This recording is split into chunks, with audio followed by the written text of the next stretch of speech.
Hey y'all, thought I'd go through and do a little video, show you how I make my Badmo funnels. So I'll build these for Christopher over at Badmotivator Legacy Barrels. These are the, anyway, these are little fill funnels. They're great for filling those barrels, filling bottles, whatever. So I'm gonna take my pattern and lay out a couple of these. I guess I need my marker. I'm gonna do that.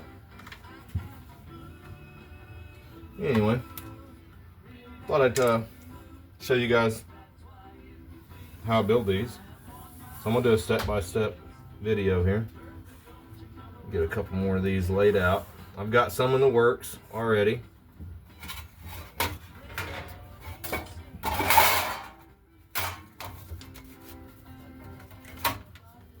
I like to use the one of the straight edges that's already there. It's free edge. I just made it with my shear. No need in having to cut any more than you have to.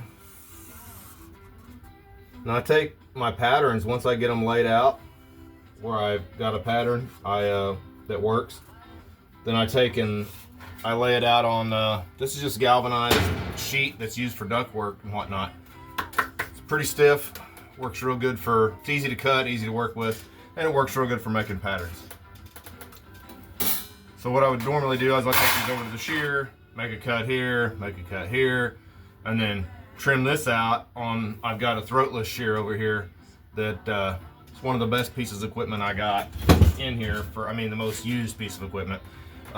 Works great for shearing big stuff that you can't fit in my other shear. Works great for cutting edges like that. Usually your hands get tired after a while. So anyway, I'm gonna go cut these out and then we'll be back.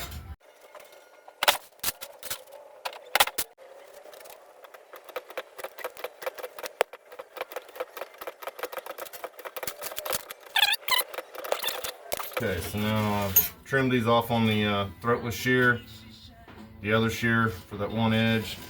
Now I'm just gonna cut that little circle out of there.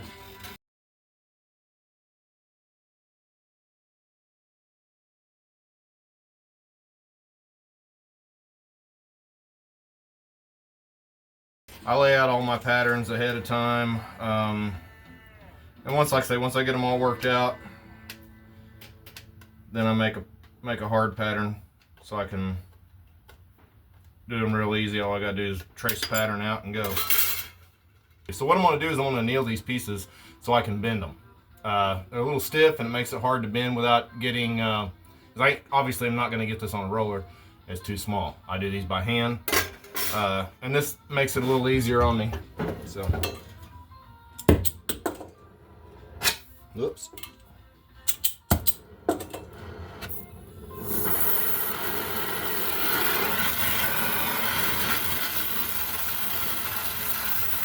Mainly focus on the edges.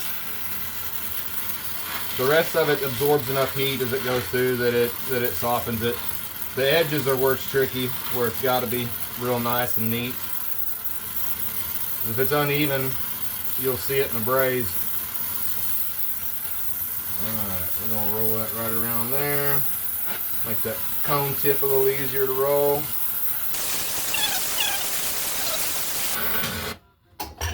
We'll cool this off. Okay, so after I annealed it, I cleaned it up in the acid tank, Scotch-Brighted the edges so I can have a ready clean edge when I braze. And once you get it rolled, it's kind of hard to get in there. So anyway, so I take this anvil that I've made and I start working this on it. It's not that hard to do. You just work it around. I'll work my other edge while it's open.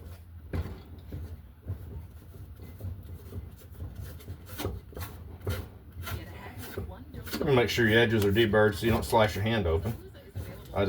I clean everything up. Kind of work that around. Most of it I do by hand. I just kind of get it started, work it around there. Once you get it going, then you just keep working it in. And you can work it on the anvil. Eventually, or you can sit there and work them by hand. I've built several different anvils for different things, and this one works good for this. I wish it was a little bit smaller so I could get down to the tip, but that's what I use this drift for. Well, it's like a spud wrench without the wrench, just for lining ironwork up, but works real good for this kind of stuff. Works real good for sizing out rings, all kinds of things. All right, so I'm just gonna work this in, get it ready for brazing. So we're gonna end up with a gap there, but I'm gonna work that in. A lot of this will be done hammer work, and I guess I can work through it and speed it up so you guys don't just have to sit there and watch that the whole time.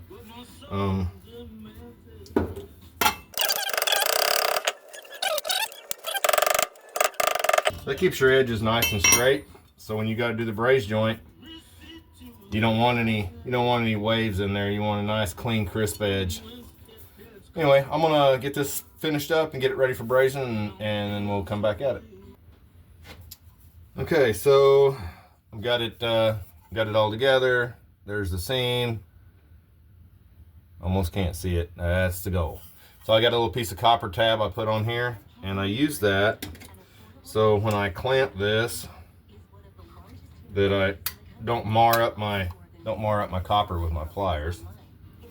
Now I need a sucker right there. Lay this right here. Oh yeah, I have to use this piece in here to keep that. All right, I'll take and flux that up.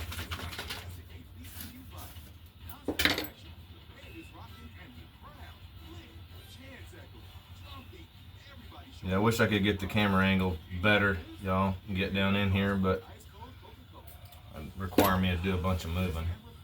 I might be able to turn it around a little bit, work with that. I think I can do that. I'll work with that and stand over here. All right, so put on my gloves. Safety first.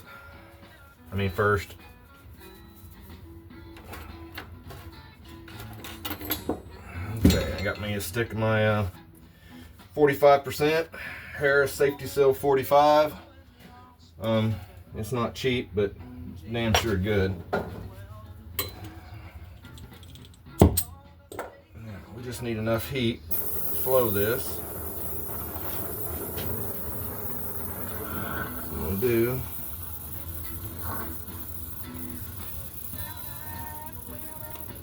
Don't want it crawling up into my pliers, but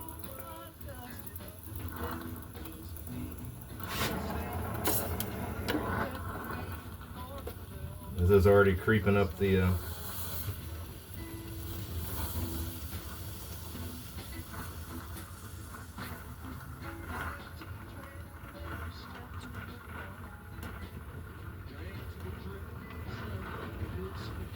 It's hard when you get down there to that end, guys. But there we go. Bring it back out. There we go.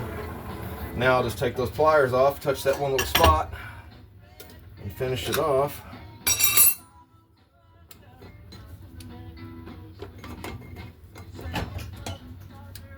Alright, put a little bit of flux right here.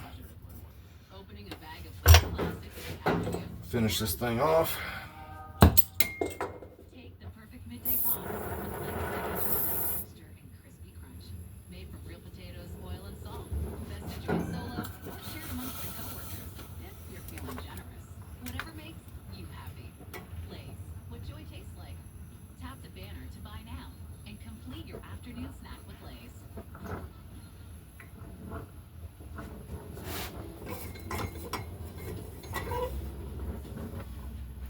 Make sure we pulled through everywhere.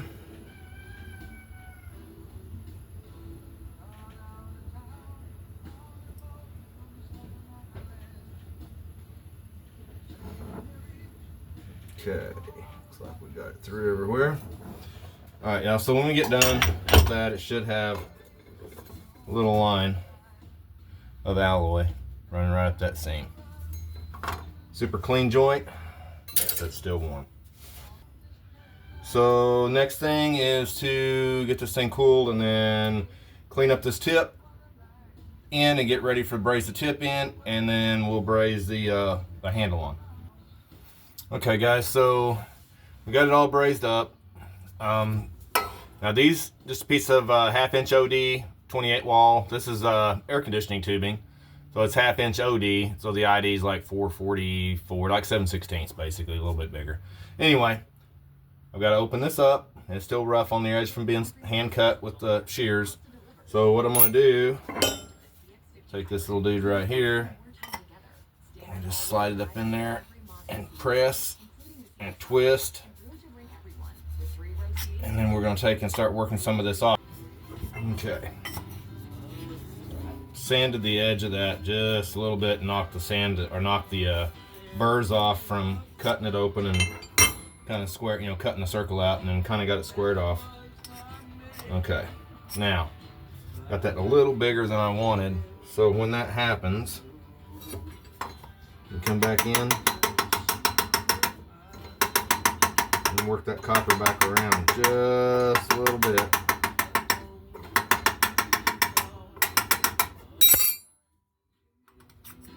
There we go. So now drop that through there, and then that becomes our spout. So we're gonna change. I got stuff scattered. I have a little bitty shop, so it's hard to get everything organized, and do the best we can. Come on, get on up there. I use this fixture a lot too for doing parrots when I braise the little cones on the tip. That allows me to get that in there and put a little bit of flux in the hole. A little flux on the part. Shove that down in there. Alright. Now, let's braise that little bad boy up.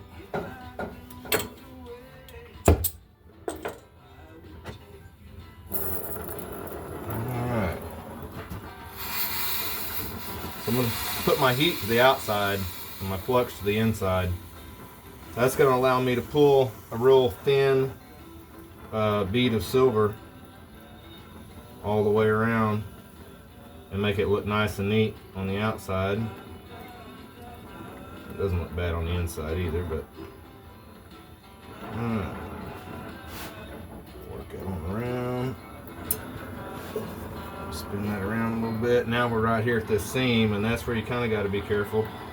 It doesn't melt. It's not as bad at melting out like soft solder would be, where it kind of screws you over. But it's pretty good stuff to work with. Just a little different. Okay. Now I got that. I'm gonna flip this thing over here. Leave it in there. We'll make sure I pull that through good, and I'll show you what I mean here in a minute.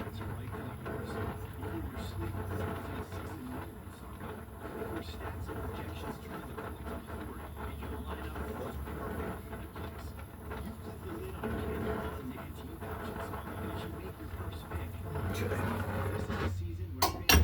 Alright. Dump that in there to cool it off real quick so I can show you guys what I was talking about. So you can see that little fine bead of silver that goes around it. That's what we're after. Alright guys, so now I'm gonna put the handle on. Now this just starts as a piece of 3/16 copper tube. Cut it off on my throatless shear over there, about 4.5 inches long. I flatten one end of it on another anvil, and then it goes in this little fixture here. Goes on here, and it's supposed to go on there. Anyway, goes on there, it's tight.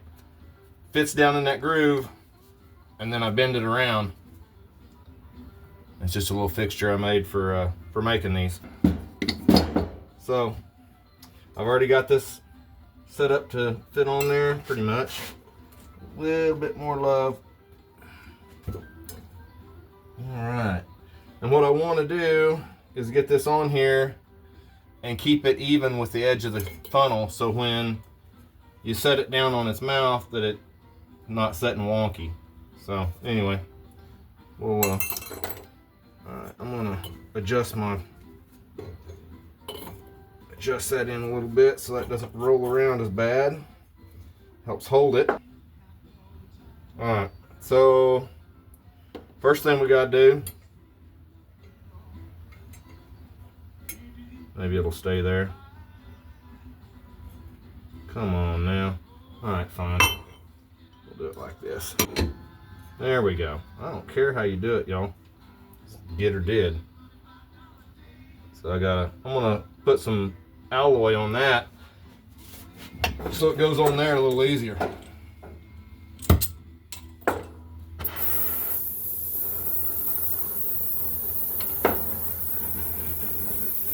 I need to clean my torch tip up a little bit.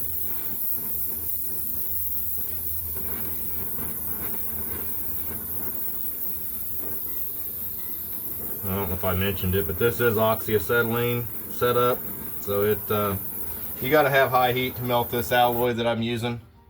All right, get that out the way. Now, these other little pair of pliers. I'm gonna loosen these up because these are my fingers.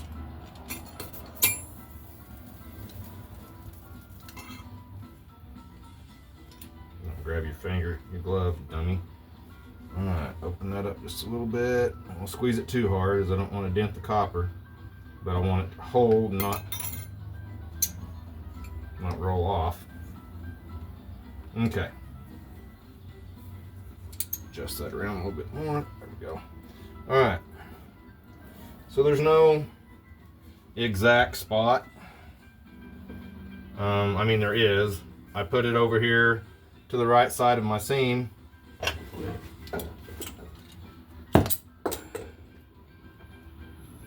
Normally I clean the seam up first.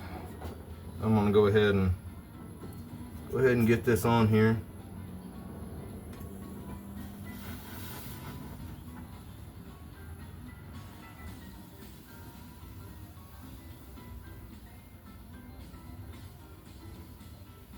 So what this does is just allows that alloy to melt from the back side, so I'm not having to apply solder and make it look like crap.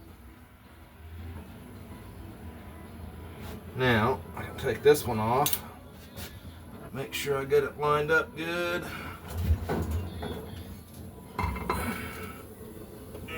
Not too bad there. And then let's heat that up. Get it close, give it a little push.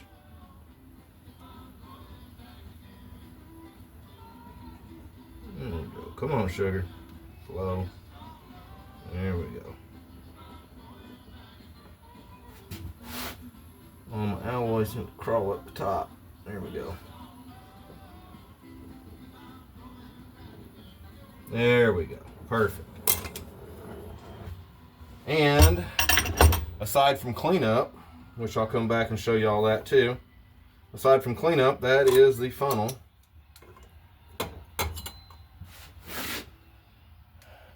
I say it's a little dirty, but anyway.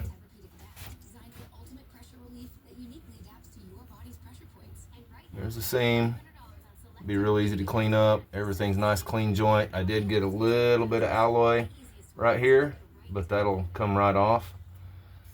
Anyway, and then there's another Badmo funnel done. Hey guys, so I took this out of the acid tank. It sat there overnight. I come back out tonight, which was nice yesterday. I was in my t-shirt, all that. Today, wearing a jacket. It is cold. It's 20 something degrees now. Anyway, so I'm gonna take this and hit the outside of the seam over here on my buffer, and then I'll be right back and we'll finish this little dude up and I'll walk you through it. We've got that cleaned up. There. Make sure that all those surfaces are smooth, there's no scratches. I mean, nothing's perfect. That's not, I mean, it's handmade. But this just cleans up any little scratches. The 320 grit's pretty fine stuff. Okay. And a little spot where I had the alloy. I'd hit that with the wheel too. The wheel's really nice because it's not like a sanding wheel, but it is abrasive. So now we'll take little green Scotch-Brites from the local grocery store. Take and go over this.